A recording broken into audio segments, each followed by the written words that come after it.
Is Clint Capela about to be traded? Now, there's been several reports coming out that said the Atlanta Hawks are maybe shopping Clint Capela, trying to see what in return they can get. But there was a big report that came out a few days ago by Ian Begley that essentially said the New York Knicks checked in on Clint Capela and his status. Now, there's been no discussions or formal discussions been made around Clint Capela and the New York Knicks staff and the Atlanta Hawks and getting a deal done, but they're checking in. Now, this means a lot of things to me, but number one, I think the Atlanta Hawks are actively trying to shop Clint Capela, and this is very, very important because they have set a August 1st date on Bruno Fernando, essentially saying, hey, look, Bruno Fernando, we should have things done by August 1st, and if everything goes down to the wire, and if we ended up trading 3 of our 4 big men, we'll re-sign you, and we'll go from there.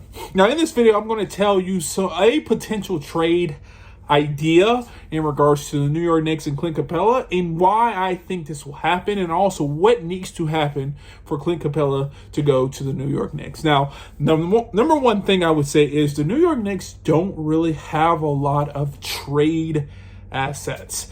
They have spent a lot of valuable assets on bringing in Mikal Bridges and starting this Villanova boys team. Now, there is also a lot of declining stock on Mitchell Robinson, and the need to get a center is very, very important for them, especially as they have to play Boston, Philadelphia, teams like that in the Eastern Conference Finals if they get there. So there's a lot of interest in Clint Capela. Number one, he doesn't have to have the ball. He can be a great role man for Jalen Brunson, and he can play pretty good defense when needed. He's a great rim protector.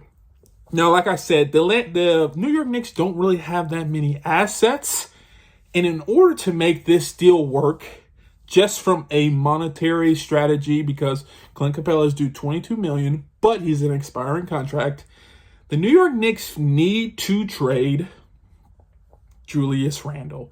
Now, there's going to be a lot of Knicks fans saying they value Julius Randle, and they probably do. But they have decided to go a different direction by the moves they have recently made. OG Anunoby is 1. Mikal Bridges is number 2. They re-signed somebody else. I can't remember. Mainly OG and Mikal are the 2 guys that they signed and brought in. And this to me is saying, look, if we want to bring in a big center like Clint Capela, we need to get rid of Julius Randle. And I think, honestly, they may play a little bit better without him. Now, New York Knicks fans are going to be up in roar saying, you're wrong, but I'm just being legit, being completely honest. If they want to make a deal for Clint Capela, they need to trade Julius Randle. Now, that comes to how can the Atlanta Hawks get something in return? How can New York Knicks get Clint Capela? And like I said, Julius Randle needs to be on the trading block, but 1-1, I don't think the Atlanta Hawks are interested in Julius Randle, especially as they got Jalen Johnson, Zachary Richer, Dyson Daniels, big wings on the roster, and then they have, some may say, 3 or 4 power forwards on the roster. Onyeka could maybe slide in that power forward position, but Larry Nance as well. So I don't think they'll be interested in that. And to facilitate this deal, I think there needs to be a third team involved. Now, with this third team, that has to be a team interested in Julius Randle. And so what we're looking for in that third team is a young team with flexible salary cap and a team that can be pushed over the hump if they get an all-star level player. And there's one team that kind of comes to mind with this in the Eastern Conference Finals, and that is the Charlotte Hornets. And because of that, I put together this trade package with the Atlanta Hawks, the New York Knicks, and Charlotte Hornets. Now, some people may flame me in the comments, but I'm telling you, if you break down this trade individually, it makes a lot of sense. Now, what would the Hawks be giving up? They would be giving up Clint Capela and Cody Zeller. And in return, they get Grant Williams, Cody Martin, and a 2nd-round pick. Now, why would the Hawks do that? Number one, they get off of Clint Capela. They allow Onyeka Okongwu to be a starter and develop into that player they want him to be. They also get 3 and D guys that can shoot the ball, something that they've been shown to be building the team around. They basically say, look, we want defensive guys who can shoot. We'll bring in Dyson Daniels. We'll bring in we'll draft Zachary Ricochet. And that is our archetype going forward. We want to switch 2 through 5. And if we bring in athletic guys who can shoot, we can do that. And I think Grant Williams not only fits the case there, but Cody Martin as well.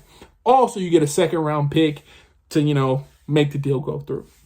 Now, in regards to New York Knicks, what would they give up? They will be giving up, essentially, Julius Randle. And Julius Randle in a second. Now, there's a lot of Knicks fans out there saying they don't want to give up Julius Randle. But when we look at it, there's going to be a lot of individuals who need to get up shots. And Julius Randle, I don't know if he meshes well with the new team that they're building with OG Anunoby, Mikal Bridges, Josh Hart, Jalen Brunson. There's going to be a lot of shots and defense going up. And I don't know if Julius Randle fits that bill. But if you put him on a Charlotte Hornets team, he can be the guy. He can flourish. He can get as many shots he wants to up. The offense can facilitate and run through him. And there's guys that can adapt and play off of his skill set, which I think they need.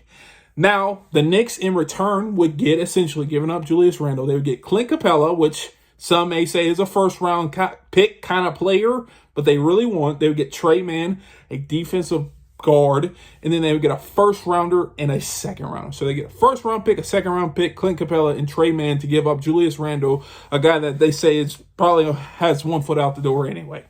Now, what would the Charlotte Hornets get? They would get not only Julius Randle, but they would get Cody Zeller because they need some big men there, and Cody Zeller's been there. He knows the system. That's a good fit there. He's coming back home. But most importantly, they would get Julius Randle. Now, why would this fit work? You got to think. Currently on their roster, they have who? LaMelo Ball, Brandon Miller, Miles Bridges. What are they truly missing on the roster now? And that is a big, athletic, skilled, low post type of player.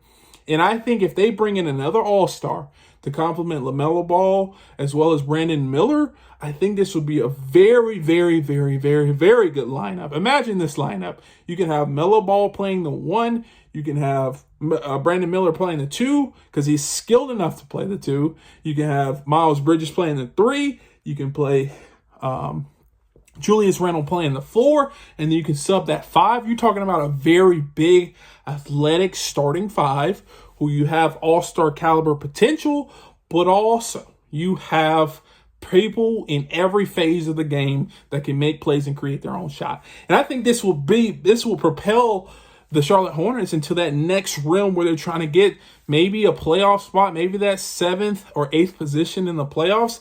I think this move will help them out a lot. In this trade, I think there is really no teams getting the short end of the deal. I mean, like I said, people are probably going to say the New York Knicks get the short end of the deal by giving up Randle, but not only do they get Clint Capela, a guy that they potentially want, they get a first, a second, and another defensive guard that they need. And they can get off some of that salary because they're going to have to pay players. They've already paid OG Anunoby. They've already paid Jalen Brunson. They've already paid... Is Miles Bridges paid? Probably. Josh Hart's probably going to need a contract. You got DiVincenzo, who's probably going to need a raise. And so if you're trying to stay within that second apron, Julius Randle is the one that makes sense and you need to trade. So that is my trade scenario for Clint Capela. There's a lot of people out there that haven't came up with this trade scenario, but I think this makes sense for a lot of regions. Now, I also say you can sub the Hornets for another hungry team, maybe Detroit if they have enough assets and enough players that the Atlanta Hawks may want. But I think this trade fits well for all parties involved. And I would not be surprised if the New York decide to make a deal, they would have to trade Julius Randle to get Clint Capela. Now, if you agree or disagree with me, please do me a favor. Leave a comment down below. Let me know. But also, if you enjoyed this video, please do me a favor. Hit the thumbs up, subscribe, and turn on post notifications. We're on a journey to a good amount of subscribers, and we're getting there. And like always, peace.